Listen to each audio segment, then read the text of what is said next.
Some of their Donegada were even invited to the continent, and with their help, it slowly became a land filled with life again. And for the first time in a long while, the number of cases of the Malichor is decreasing. Those who bravely fought at Dorhat Genadu were celebrated everywhere. After all, if it weren't for this unlikely alliance, the island would have fallen into Constantine's greedy hands.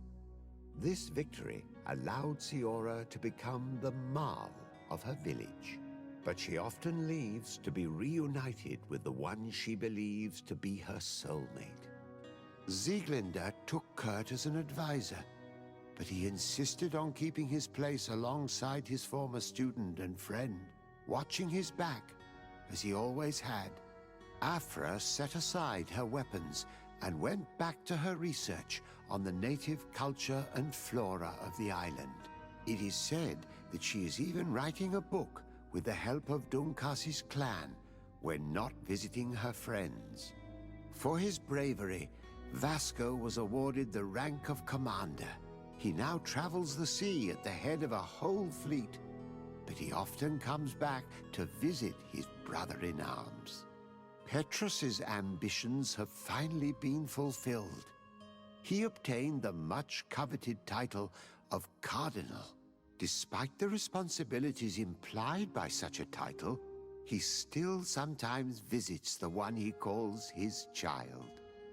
Despite the help Ulan received, which allowed him to restore the importance of the seaside Nemeus, he still had to renounce the role of Marl as he faced the contempt of the other clans. Her friendship with Renaixe helped Deirdre to overcome her reticence. She willfully accepted to follow the orders of her new High King. Dunkas and his people spent a lot of time with savants and theologians. Patiently, they shared their knowledge of the earth and learnt new techniques from one another, and in so doing, they restored balance between the New World and the Old. The natives' hostility towards the Alliance has not diminished, and Governor Byrne is in a delicate situation, especially considering some sordid rumors in Al-Sad regarding the practices of the scholars he protects. The public revelations of St. Matthias's life led to a deep change in Ptolemy. The Ordo Luminis was dismantled for good, and the missionaries' purpose is now to establish dialogue rather than conversion. Aware that their culture of secrets would lead them to their demise, the Nords changed their methods. They welcomed numerous new recruits amongst them, notably natives.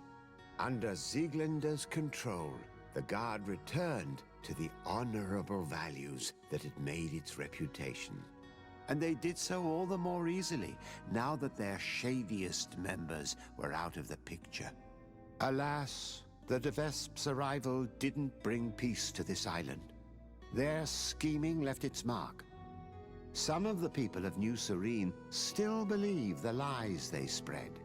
However, the abundance of evidence against Aurelia signaled the end of the De Vesp's ambitions, both on Tir Fredi and the Old Continent, where they were harshly reprimanded by the Council, who relegated them to the status of the most obscure families.